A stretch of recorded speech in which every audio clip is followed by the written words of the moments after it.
get-out-of-jail-free cards behind his back. Is power sharing really in trouble?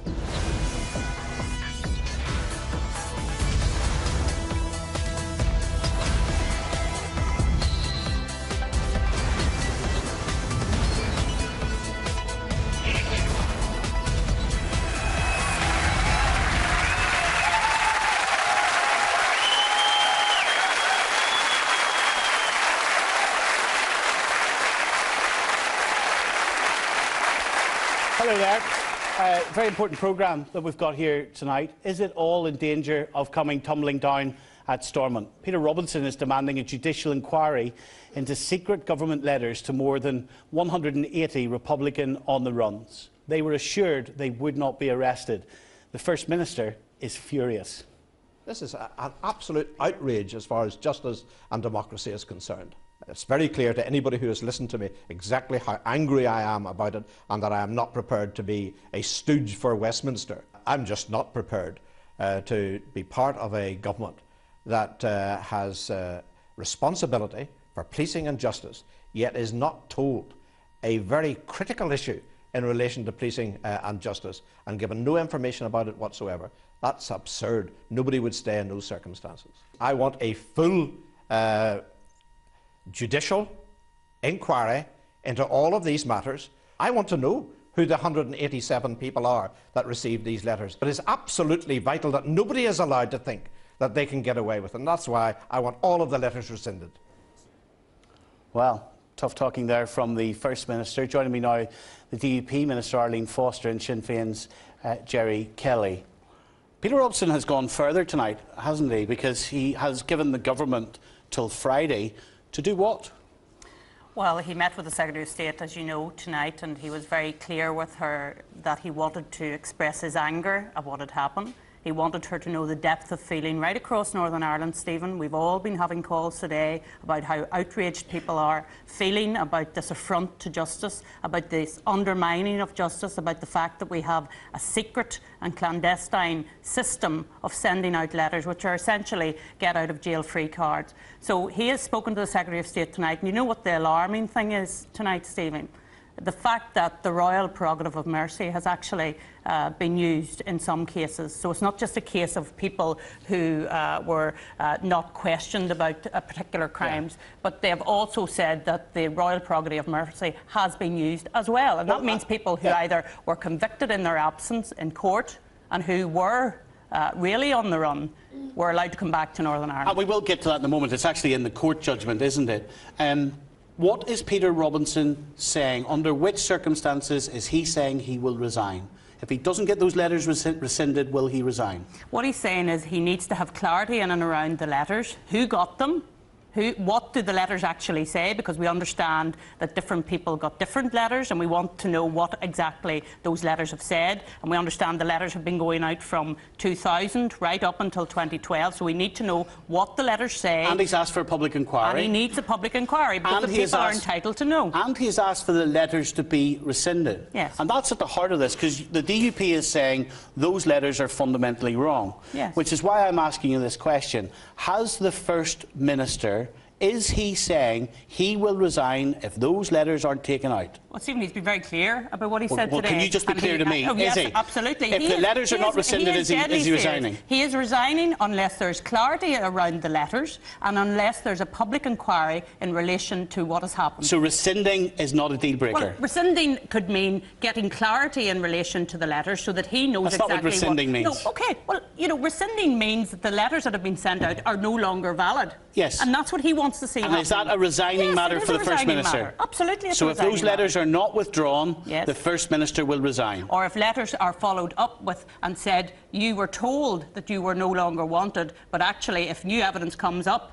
you will be brought in. No, because new evidence is an issue already allowed for in the court judgment. But it's not.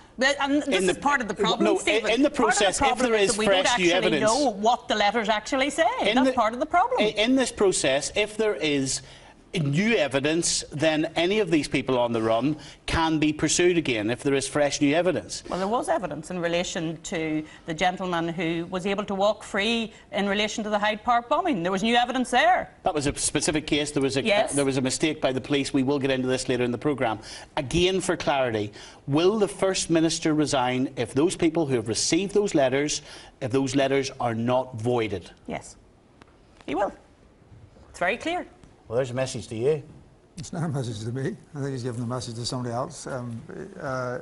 This is the First Minister. I think he's painted himself in the corner. With due respect to yourself, I think you've helped him paint himself further until tonight. I think Peter Robinson knows his own mind. I can clarify the letters. I know what they need an inquiry for. The letters were if somebody went forward and said that I want to know if I am being sought for questioning or arrest, what my status is. And in 187 of those situations, letters were sent back saying that we are not looking for you, we don't need you. We are talking about these people as if they have been all through the courts, as if they are all in the IRA. Well, you said some of them may end up in jail if they had gone to court on my radio show this morning. That's right. I said. So you believe some of them would have been found guilty? No, what I said was, and you may have been. No, I said may have been, but anyway, I'll not quibble. I said they may have been. That's right. But what is your point?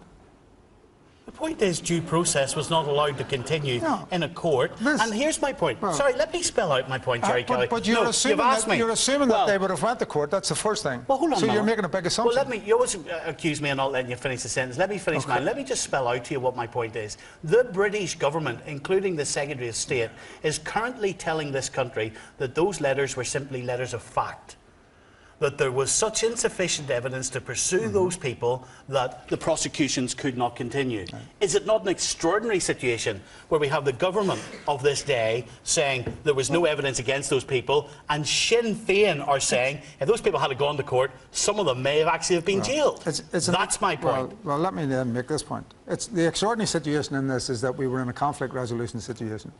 That in all conflict resolution situations that you want to look at throughout the world, there were the same or similar processes whereby the combatants involved in it were dealt with, as well as the prisoners, as well as arms, as well as all of these things which we have dealt with. Are the bloody Sunday soldiers combatants? Well, yes, they are. And let me finish.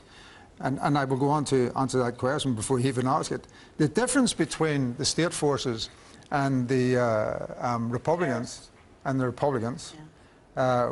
again, there you go, accusing people of being terrorists, and they haven't been through the court. But the difference between that's the whole point. Well, then why are you calling them terrorists? Why are you calling them terrorists? You don't know anything. You don't have to say you don't know anything about them, and now you're calling them terrorists. Are you seriously suggesting that those people didn't support the IRA? Are you seriously suggesting that? Well, I'm seriously suggesting that in the conflict there was a period of internment in the first instance. Yes. So I could argue that those people were innocent because they were in without trial. That's the first thing. And they weren't supporting. They weren't supporting the IRA. Well, are you seriously arguing? Because even the British government has accepted that they put all sorts of innocent people in during internment. I'm not talking about internment. I'm talking about those people who are on the run. Why did they go through Jerry Kelly? Why did they go through Sinn Féin if they weren't IRA sympathisers and terrorists? Well, because anybody, I'm elected to a constituency. Anybody can come under my, including unionists, by the way, can come into my office and ask for help. How many people from the UDF and UDA came to you to get off on the run? Stephen has asked the question, and let me answer it. There are people. The difference between the state forces and the Republicans was that there were no on-the-runs in the state forces. And the reason there were no on-the-runs is despite the fact there were hundreds of killings, despite the fact of collusion between state forces and loyalist figures, that there was only a handful of people in the state forces ever went to jail. So they were acting with impunity and immunity. The issue never arose on state forces because there wouldn't have been anybody on the run, because people who should have went to jail were never even thought of arresting or questioning or anything. So let's put the balance into this. So what's going to happen in relation to the bloody Sunday soldiers then? Well, I don't know what's going to happen to relation to bloody Sunday soldiers. No, nor less do you care. Well, actually, maybe I do. Nor less do you care. No. What I have said, and during the Haas talks when we discussed this, the whole idea was that there would be a HIU which allowed for prosecutions right across the board. Well, let me finish, because you're saying less do I care. Right across the board. There was also a process of bringing forward information through the information recovery system. This is a legacy issue. The point is being missed here. We have gone into negotiations to try and deal with all of these issues, and actually the DUP are walking away from it. Well, I'll tell you what has been missed, is that we entered a situation in Haas on a deceit, because we were not aware of these letters going out in relation to the on the runs. Well, let me and you know, I've listened to Sinn Féin and I've listened to Peter Hain today saying, oh, everybody knew that the on the runs had to be dealt with. We knew that you tried and failed to bring it before Parliament in 2006. The question was then asked by my party leadership in relation to what about on the runs. They were given a letter to say that there won't be any legislation. Yeah, but Arlene, to be fair... No, hold on, let me finish, Stephen. That there won't be any legislation and that there won't be any amnesty for the on the run. So essentially, the government deceived the leadership of the Democratic Unionist Party. So when the amnesty didn't happen, when the legislation fell, we are all to believe that the DUP just thought, oh, well, that's gone away now. That's gone out of Sinn Féin's mind. Nothing has happened. Tell you, Stephen, You've forgotten about it. I'm going to tell you, Stephen, there's plenty of things in Sinn Féin's mind that they would quite like. Do you think they've got all of the things that are in their minds that they would quite like? Is that what you're seriously saying So you tonight? didn't want to know, or you didn't ask, We or what? asked the question in 2006 and we got the letter back. And the letter is a matter of public... And since then... It's put out into the public domain. Here you are in 2009 in the Eames-Bradley report, which was a public Well, what report. does the Eames-Bradley report say? Well, it says here, the group acknowledges that it is difficult to be precise about the exact number of on-the-run cases, but understands that the circumstances of around 200 individuals have been considered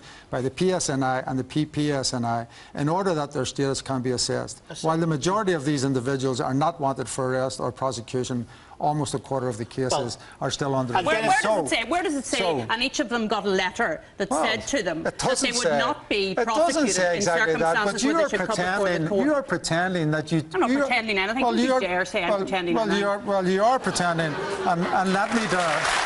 Right? So...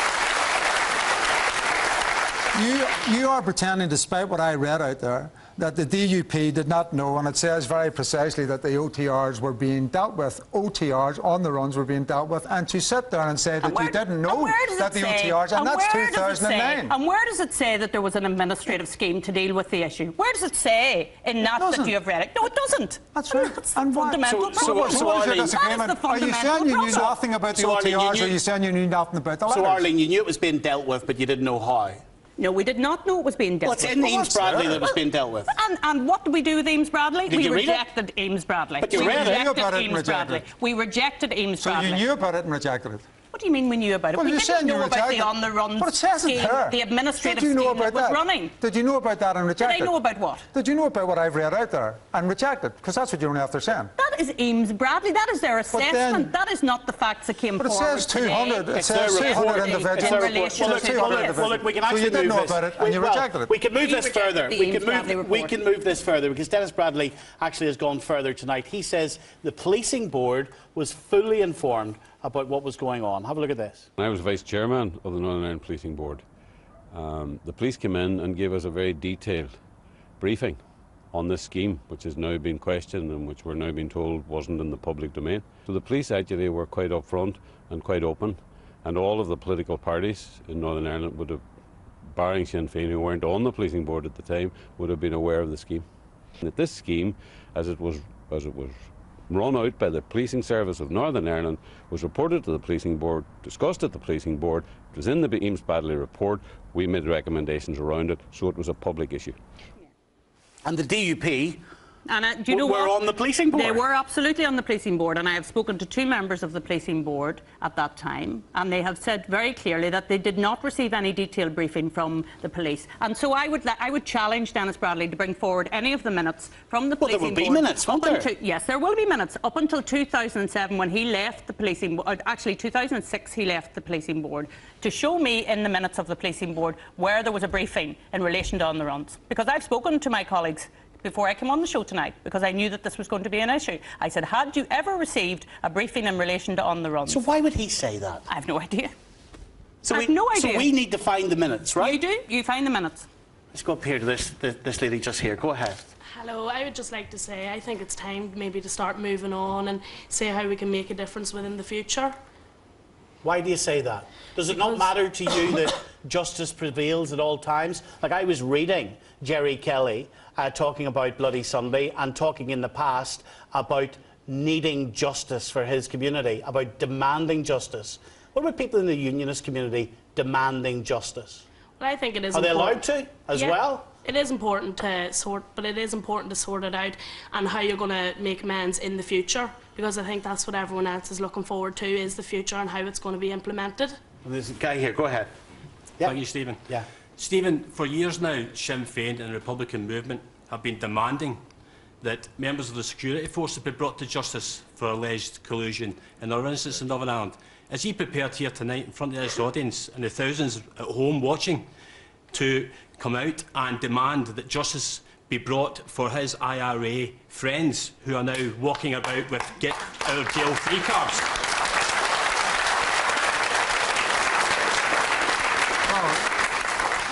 I'll tell you what I was asked in the House talks and come up on a number of occasions, and I said very clearly that we are trying to deal with the issues of the past as well as 2 other issues in the House talks. And whatever comes out of the House talks has to be across the board and has to be done on an equal basis. So that's my position.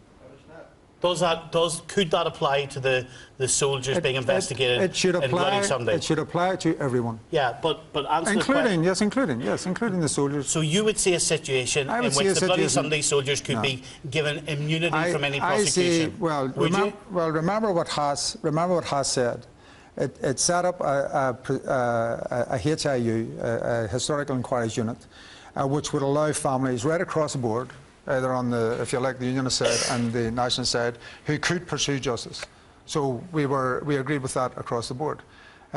You're making a mistake in saying that these 187 people have evaded justice. What they asked for was an assessment of what their status was, and they got an answer to it. That is not evading justice. This is also causing controversy in the backbenches of David Cameron's party. Joined us now from London, the Tory MP and former British Army officer Bob Stewart. Bob, what's your reaction to what's happened here? I'm pretty sad. I'm pretty appalled. If we're talking about the Hyde Park bombings, which we started this, I'm absolutely shocked that this man who's allegedly done this is not going to be tried. I find it absolutely appalling, and I obviously had no knowledge about any, as you say, get out of jail cards. Well, 30 odd of these letters were handed out under your government, not just Labour. So what do you say to your Secretary of State, Theresa Villers, who's in your party, who's standing over those letters being handed out? Well, what we said in the House of Commons is we want to know who's done it. And that question was asked repeatedly today. I mean, let's be quite clear. 5 months after the Hyde Park bombings occurred, I lost 6 men personally. 11 soldiers were killed. 6 civilians were killed at Ballykelly. And I was the incident commander there. And 5 people were taken to court as a result, and 5 people were sent to prison. Quite rightly, they were guilty. What concerns me is, frankly, one person who is allegedly involved with the Hyde Park bombings is not going to trial. Well, he has denied any involvement. What about the rest? There's always a team. I take that point. I absolutely take that point. But I think the police believed that he had a case to answer, and now there is no case to answer, and he's walking free. I totally agree with all those people in Northern Ireland who are deeply upset by this. Yeah, but if the people are deeply upset about not just Hyde Park, but about all of the letters that have been handed out, Colonel Stewart, some of those letters have been handed out under your government's watch, with Theresa Villers, the Secretary of State of this country, standing over it and supporting it. Are you prepared to condemn her tonight for doing so? She's in your party. Call it. I'm condemning who's done it, frankly. I don't know who's done it. We asked who was responsible. We repeatedly asked that. You know the letters have been handed out. From my benches, the backbenchers. I'm not in the government. I'm a backbencher. I asked for things to be done properly. I asked for how this had happened, who was responsible for it, and we need to know that. Let me ask you this question. The First Minister of this country is asking for the letters to be rescinded, or else he will resign. Do you support him? Yes, of course I do. I want all those people that have carried out a crime to be brought to justice. Including members of the security forces? I just said that. Of course it does. Jerry? If people have carried out a crime, I want them to be brought to justice. Let me let Jerry Kelly speak to you. Again, he is making an assumption that the people who were cleared in this have carried out a crime. There is absolutely no evidence of them having carried out any crime. Well, there is evidence, but it just hasn't been tested in court to prove innocence or guilt. With respect... And yes, there is a presumption of innocence in this country. Yes, there is. How are you saying that there's evidence? How am I saying there's evidence? Yes, how am I saying First of all, do you know, outside of John Downey, do you know any of the rest? Well, let's talk about John Downey. Well, outside of John Downey. Why outside of John Downey? Because John Downey has gone through the court. You see, you either believe in the court system or you don't. John Downey. Well, you believe in the British court system now, do you? Well,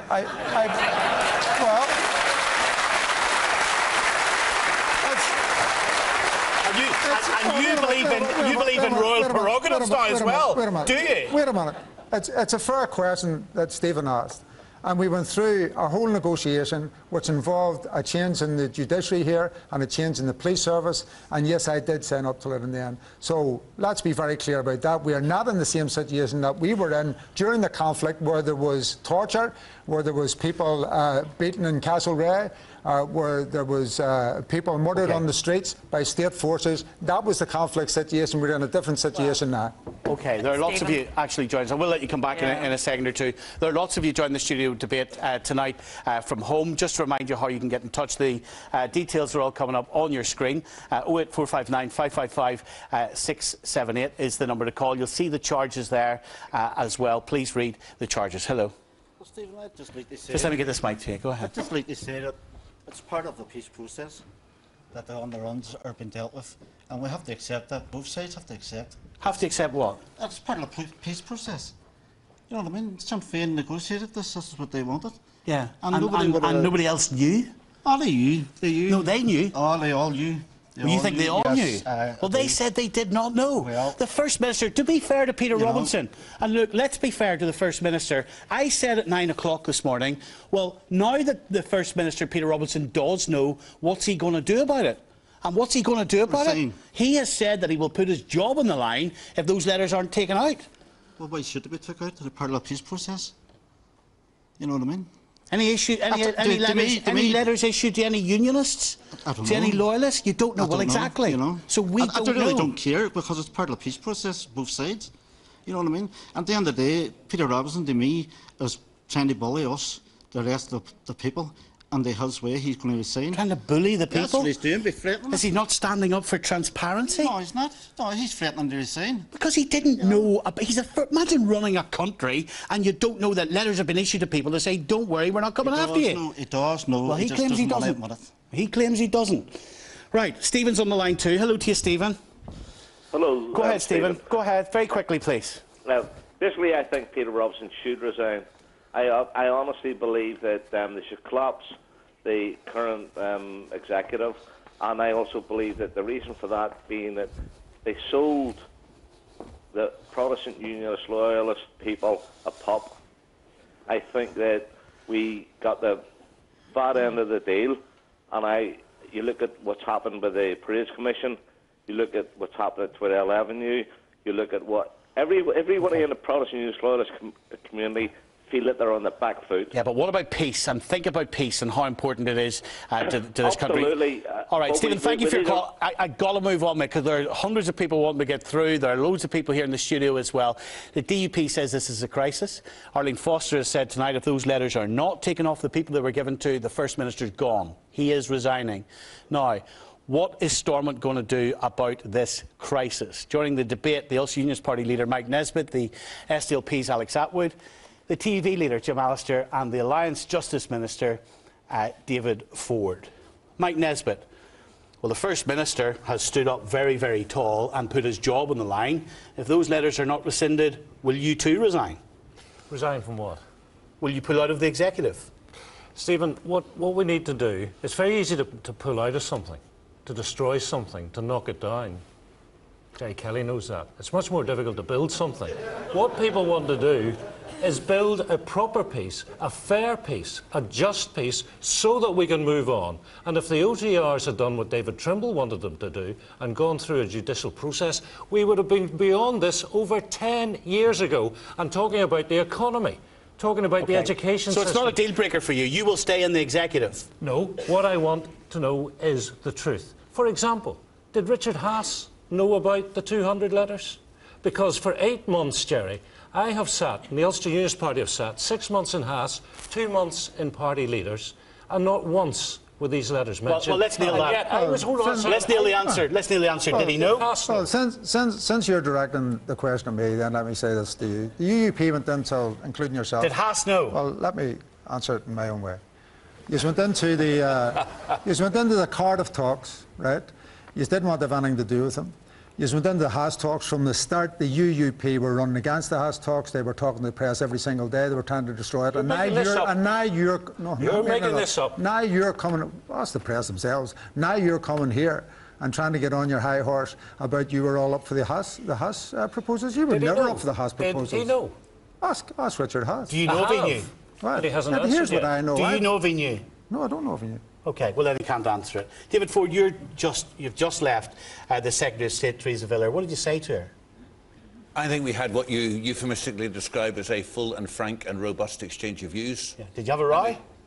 You can describe it whatever way you like. I made it absolutely clear that the statements from the NIO and her statements in Parliament today had been misleading in terms of referring to the role of the devolved authorities. This was an NIO scheme set up by Labour in the NIO, continued to be administered by Tories in the NIO, and nothing was said to any of the devolved executive parties. And that is a fundamental misleading point to suggest that we were party to that scheme. So what are you going to do about it?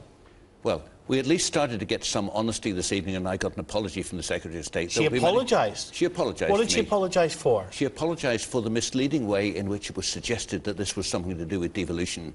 She admitted that this was solely their scheme and the Labour Party's scheme before them. And that was a significant change from the impression she gave in the House. And how do you feel? Because some of these letters were handed out as recently as a year ago, right? Just over a year ago, while you're the Justice Minister. How do you feel about that?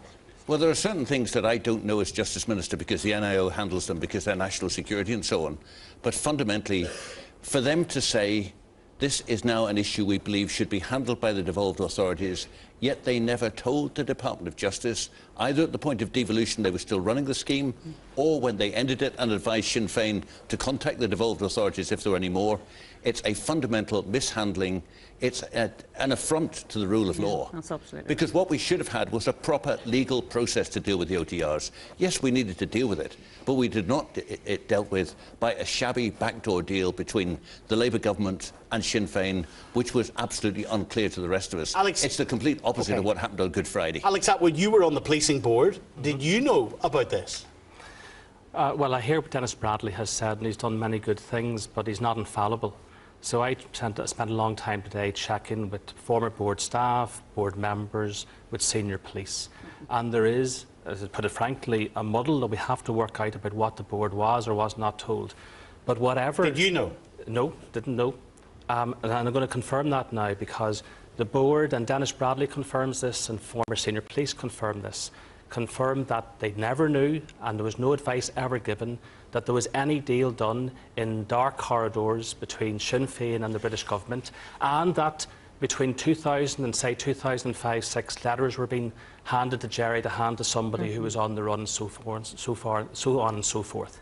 So let's be ambiguous about that. But let me also say this. Something that David's just touched upon. So you're backing Peter Robinson in this one rather than Martin McGuinness, is that correct? No, I am saying that the board needs to now interrogate its own files and see what was or was not advised to the board sometime, if at all, in late 2006, 2007. And then, only then, can you make a definitive answer to all of that. OK, Jim Allister, do you admire the First Minister for putting his job on the line over this issue? Well, we'll see if he does. I think the First Minister's position is quite simply this. He has found himself in the embarrassing position of leading a government with Sinn Féin, of being the one who sustains Sinn Féin in government. It is now quite obvious that to get that government in place, he was sold a pup. He bought a pup in terms of these secret deals, and he's now furiously trying to catch up with the tempo of the unionist community, because the unionist community is absolutely outraged at what this subversion of the due process and the justice system indicates.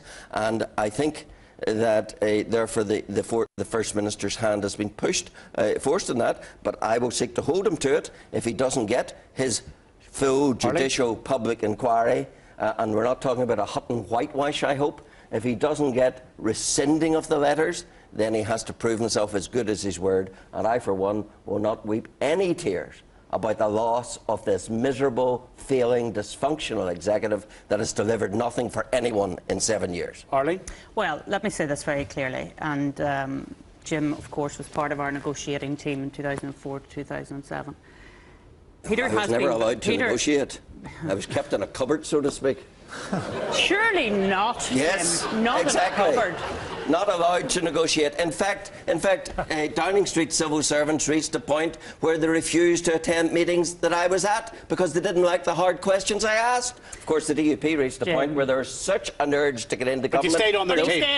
You stayed on the team. I wasn't allowed to negotiate. They weren't asking any hard. But you stayed on the team. So you stayed on the team in the cupboard. I stayed in the party until the I stayed as long as my conscience would let me, but once they signed up to go into government with the IRA, I was out of there. And I'm very proud that I was out of there and was no part of the betrayal in which they indulged. I just need to answer this because I was going to go on to talk about after the cupboard situation. Here's the reality. Peter has called for a public inquiry. Why would Peter call for a public inquiry if there was something to hide? Answer that question. And the reality is, there is nothing to hide. Hold on a moment. He wants to know. He wants to know precisely who, what, where, when, why this all happened. Okay. Well, I don't know. And I really believe that what he has done has said to the people of Northern Ireland, we are going to take on what is a fundamental affront to justice. Yeah. It is not open and transparent. Well, I don't know. It is hidden, and therefore we need to get to the bottom of it. Well, look, I don't know the detail, obviously, about what the First Minister did and did not know, OK? But sometimes, and let's generalise this rather than talk about Peter Robinson, sometimes inquiries are quite a good tactic to buy time. In other words, you set up an inquiry and the results of that inquiry come out in about 2 years' time, the story's gone, bought time, it's all calmed down. That's why sometimes people would ask for an inquiry. Do you seriously think that's going to happen in this case, when there's so much anger in society about this affront to justice? That's not going to happen, Stephen. Let me be very clear in relation to that. Well, it's not going to happen because the First Minister is going to be gone on Friday if those letters aren't rescinded. The First Minister has made his position very clear. I don't know what all this sort of, is he or isn't he? He's made himself very clear on all of this. Let me be very clear. Just you, Mr. Allister, sitting there smiling tonight. Would you actually... I'm sorry if that offends, Stephen. Would you actually prefer direct rule back here with Dublin input? Because that could be the alternative. No, that's not the alternative. If this falls. Well, it that's could not be. The alternative. Not in your world. It very much could be. We're part of the United Kingdom, and we would be ruled as part of the United Kingdom. And it would be by a British government that you think hides letters from you? By a British government which does hide letters. But, so you want to be ruled by them? Yes, but we're presently ruled by Sinn Féin, who carry the letters, who have the letters in their pockets to get their mates off justice. So that's the sort of system that we live under. That is the obscenity of government in Northern Ireland, that we have the top and heart of government of those who negotiate for their IRA friends, and who they are their top priority.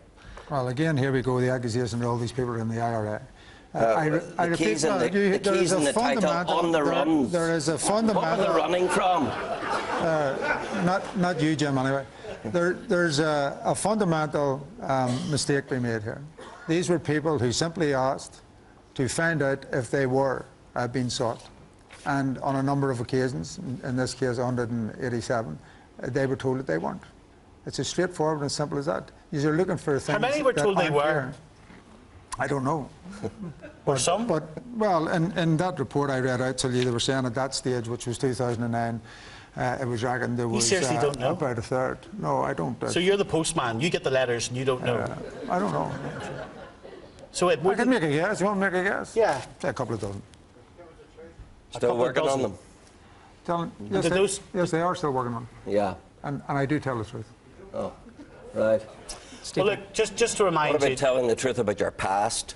Why did you start there? I've always told my past is open to everybody. Oh, yes. Why don't you tell the truth about your past? Let's hear about all the let's hear it from the unionist side. Let's hear tonight about the terrorist incidents you were involved in. Let's hear about the letters you would need to cover your past, Mr. Kelly. See when David Irvine stood up,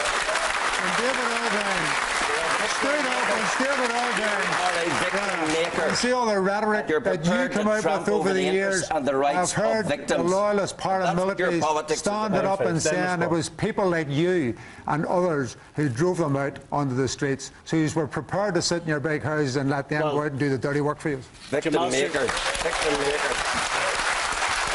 Well, just to remind you, John Downey, as we've been discussing over the last couple of days, he will not face trial, although he was a suspect for the 1982 Hyde Park bomb. It was the collapse of his trial that has brought all of these secret letters into the open. And joining us now from our Millbank studio, Chris Daly, whose brother Anthony was killed in the Hyde Park bomb. Chris, what's your reaction to what has happened here? I think, as has been shared already in the studio, there's just immense anger that the possibility of somebody being brought to account for his past actions now seems not possible. And do you believe that these letters were part of a peace process that had to happen? I know you're distant from it in the geography of Northern Ireland, but people would argue, and Peter Hain, for example, would argue that let's remember what peace has achieved here. Absolutely. I think the Good Friday Agreement obviously dealt mainly with those who were already in custody. And then the introduction of the administrative scheme with regard to OTRs that was introduced in 2001 was really had certain safeguards put in place to ensure that checks were made on not only the Northern Ireland computer system, but also the police national computer and Interpol, to try and assess each individual's situation on its own merit and whether there was still sufficient requirement for them to be wanted on all those various networks. What, Chris, would your brother have made of this? I think what's happened here, and this is when focusing on the Downey situation, was that the scheme was put in suspended animation while legislation was trying to be introduced between 2005 and 2006. When it was restarted in 2007 with Operation Rapid administrating it, it seems that in the desire to speed things up, that the initial safeguards weren't being implemented. So that, just taking the facts from the judgment, it seemed that the checks against Interpol were not being made. And Operation Rapid checked with the Police National Computer in April of 2007 whether Downey was still wanted, and it came up that he was.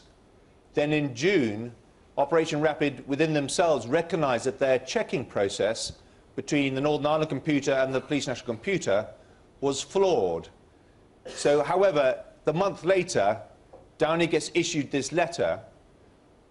So a terrible mistake has been made because he was still wanted. He should never have received such a letter. However, this mistake was highlighted a year later when another investigation noted the fact that Downey was wanted on the Police National Computer System. However, the PSNI didn't do anything with that information. And then on a third occasion, in 2009, again it was highlighted what a mistake had been made, and nothing was done. And we really don't understand how that could happen. Chris, we appreciate you talking to us tonight. Florence, where's Florence tonight? Hello, Florence. You lost your brother Gordon in an IRA bomb in Armagh 30 years ago. Yes. How do you feel? I feel completely and utterly let down by the government. There's been absolutely no justice for innocent victims, and I'd like to ask Gerry Kelly if, out of these 187 people, he obviously knows them all. He knows what they've done. Why are they on the run to start off with if they didn't do something? Could there be one of them was involved in my brother's murder? Are we going to be told these things? Well, and do you ever think of the feelings of innocent victims of the Troubles? Well, because all we ever hear, and I was at a conference yesterday, which we come away from traumatised, because most of the people there were Republicans, perpetrators. And the innocent victims get nothing. I know of groups, a lady sitting beside me here tries to run a group in Rathfarnham, they get no money. Terrorist groups get money right, left and centre. Could you tell me why this is happening in this country and why innocent victims' voices aren't being heard? Why we're not getting any justice? Let's let you reply. I'll try and answer some of the questions. First of all, you asked the question, do I realise that there's victims and survivors who are going through a terrible trauma? And yes, I do. I've lost loved ones in the conflict as well. I've lost close friends in it. It was a terrorist campaign. Sorry. I understand your point of view, and you've made it very clear, and I'm not here to argue about that. But I am here to say that there are victims right across the board, and I say this with absolute respect to you, because you know nobody can deal with your loss except you. But right across the board, there were victims, and there are many victims on the nationalist side who believe. Well, let me finish now, because you know there were many victims on the nationalist side who never got justice. Of all the state killings, there's only been a handful of people went into jail, whereas on the national side, there's 25,000 people went into jail. But I think, Jerry, one of the questions that this lady asked you was, how does she know, and will she ever find out, if the person who killed her brother is one of the on-the-runs who you have handed a letter to? That was one of her questions. Well, I think you made, with respect to you, made a comment which says, I must know them all, which frankly I don't, but that I must know then what they might have been on the run for, and I don't know that either. The way the process worked was very simple. A name was put forward along with the date of birth, and the full name and the date of birth, and when they may have moved out of the north, when they believed they were being sought. Were there many on the runs you didn't know? That's only, was there many on the runs I didn't know? Yeah. I mean, why would I know 187 people? You know, what? It was a very simple process, but it wasn't justice, Jerry. It wasn't justice. But that's your view. You see, but let me say this. You see, you're talking as if, and with due respect to all the arguments around him, and I understand all the arguments, but this is not a surprise. This is something which Sinn Féin talked about from the very start in the negotiations, every single meeting, with the British and with everybody else. You may not have known about the letters, but you certainly knew that the OTRs needed to be sorted out, that they were a necessary part of the process. And just let me finish this last thing. And in fairness to Unionists, they were never for sorting out either the prisoners or the OTRs, and they never would have been. Should the British but they had to be sorted out. But they had to be sorted out. Jerry, should the British government have a judicial process? Should they have been told? In my opinion, there would have been a crisis, and this is the difficulty. This is where we're missing the point. There would have been a crisis on every single OTR. Yeah. Why? Because the Unionists did not want to sort out an issue which needed to be sorted out. It's a legacy issue. And the best place to sort that out was in Haas. I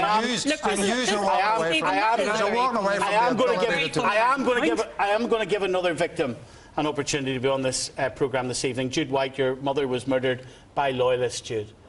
How do you feel tonight? I would have only one thing to say after this last 50 minutes, and I say this sincerely and from the bottom of my heart. Anybody in this society under the age of 30, my strong advice to you would be to get yourself educated and get out of here. This society is intractable. It is poisoned. It is fractured.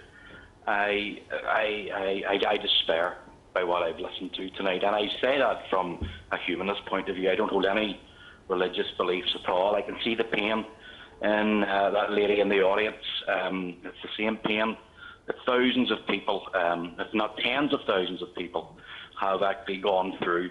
This society is finished. We cannot resolve our problems.